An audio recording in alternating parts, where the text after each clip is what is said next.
Bienvenidos a su clase de Química General. En esta sesión vamos a clasificar las ecuaciones químicas de forma general y conoceremos algunas de las más representativas. Las reacciones químicas pueden ser clasificadas según un esquema muy sencillo. En el caso de las reacciones de combinación o síntesis tendremos A más B reaccionan en AB, como por ejemplo hidrógeno diatómico, oxígeno diatómico, que reaccionan en agua. En el caso de las reacciones de descomposición o análisis, tendremos que AB se descompone en A más B, como por ejemplo la siguiente ecuación, que ya dejaremos balanceada. En las reacciones de desplazamiento simple o también conocidas como sustitución simple, tendremos que A más B reaccionan con C. Y una de las dos se combina con C liberando la otra, como por ejemplo hierro más ácido sulfúrico reaccionan en sulfato de hierro más hidrógeno diatómico. Finalmente, en las reacciones de desplazamiento doble, sustitución doble o también conocidas como metatesis, tendremos que AB reaccionan con CD e intercambian sus parejas, como por ejemplo ácido clorhídrico más hidróxido de potasio reaccionan en cloruro de potasio más agua. Llevemos a cabo un pequeño ejercicio para identificar las reacciones. En el primer caso, nos damos cuenta de que se trata de una sustitución simple. En la segunda reacción tenemos una composición o síntesis. En la tercera ecuación química vemos una descomposición o análisis. Y finalmente, en la última, observamos una metatesis o sustitución doble, que a su vez se trata de una reacción de neutralización.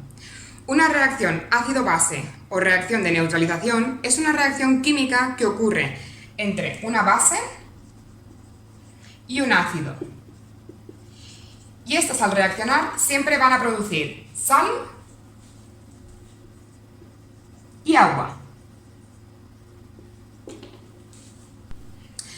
A su vez, las reacciones pueden ser irreversibles, como el caso de una combustión, en donde no hay manera de volver a obtener los reactivos tal y como eran al principio de la reacción, algo no se puede desquemar, o bien pueden ser reversibles. De modo que los productos pueden volver a reaccionar para obtener los reactivos iniciales. Esto vendrá indicado por el sentido de las flechas de la ecuación química. La combustión se entiende como un proceso de oxidación rápida de elementos combustibles casi siempre de origen orgánico, que tiene lugar en presencia de oxígeno y libera grandes cantidades de energía térmica. Esta puede ser o bien completa o bien incompleta. La completa o perfecta se llama así a las que oxidan completamente los materiales combustibles, produciendo dióxido de carbono y agua. Este tipo de combustión no produce residuos ni humo, y la llama puede verse de color azul. En el caso de la combustión incompleta, en este caso aparecen compuestos medio oxidados o inquemados en los gases de combustión, tales como monóxido de carbono, hidrógeno, partículas de carbono, etc. Es una combustión que produce residuos como hollín o cenizas, humo visible, y la llama aparece de color naranja. Una reacción nuclear es un procedimiento que lleva a la modificación de los núcleos de los átomos y las partículas subatómicas. A través de esta clase de procesos, los núcleos pueden combinarse en fusión o fragmentarse en fisión del núcleo, absorbiendo o liberando partículas y energía de acuerdo en cada caso. Este proceso ocurre de forma natural en las estrellas y de forma artificial en las plantas nucleares y bombas atómicas. La termodinámica estudia, entre otras, la transferencia de energía entre el sistema y el ambiente, o en otras palabras, cómo las reacciones necesitan o producen energía a través de luz y calor cuando éstas reaccionan. Las reacciones endotérmicas requieren de energía para llevarse a cabo, como por ejemplo la fotosíntesis, que requiere de energía luminosa.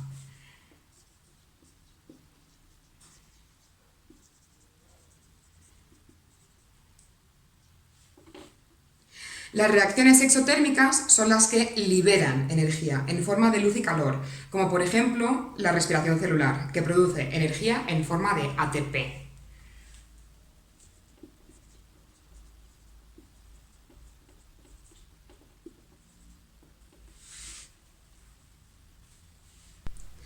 Las reacciones redox o de oxidorreducción son aquellas reacciones que suponen la transferencia de electrones y provocan un cambio del estado de oxidación en algunos de los elementos que participan en la ecuación. El agente reductor es aquel elemento químico que suministra electrones de su estructura química al medio, aumentando su estado de oxidación, es decir, siendo oxidado. El agente oxidante es aquel elemento químico que tiende a captar esos electrones, quedando con un estado de oxidación inferior al que tenía, es decir, siendo reducido. Para saber si una reacción es redox o no, en primer lugar deberemos conocer los estados de oxidación de cada uno de los elementos que participan en ella. Una vez sabemos qué elementos cambian su estado de oxidación, también sabremos quién gana y quién pierde electrones. El elemento que ganó electrones se reduce y a su vez es el agente oxidante.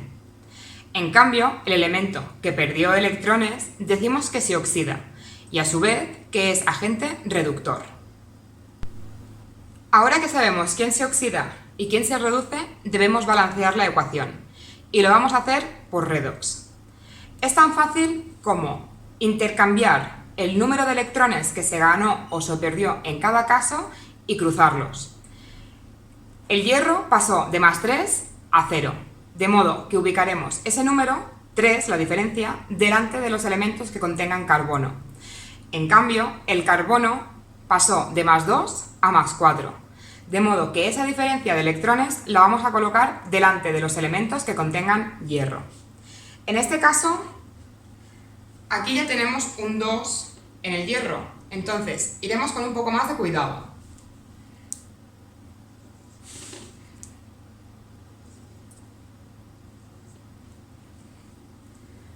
Ahora comprobamos. Tenemos 2 hierros en los reactivos y 2 hierros en los productos. 3 carbonos en los reactivos y 3 carbonos en los productos. Y 6 oxígenos en los reactivos y 6 oxígenos en los productos. Ya quedó balanceado por redox. Veamos un último ejemplo de cómo llevar a cabo redox y balancear por este medio. Recuerden, en primer lugar, debemos saber cuál es el estado de oxidación de cada uno de los elementos que participan y saber quién se oxida y quién se reduce. Como podemos comprobar, el nitrógeno pasó de +5 a +2, de modo que se reduce. Es el agente oxidante. Mientras que el azufre pasó de -2 a 0, de modo que se oxida y es el agente reductor. Vamos a cruzar la diferencia de electrones de 5 a 2, 3, y la pondremos delante de los azufres, mientras que de -2 a 0 van 2, y lo pondremos delante de los compuestos que contengan nitrógeno. Una vez colocamos los coeficientes de balanceo delante de cada una de las moléculas que contienen nitrógeno y azufre, comprobaremos si efectivamente quedó balanceada. Para hacerlo, tuvimos que colocar un 4 delante de la molécula del agua. Ahora sí, ya está correctamente balanceada.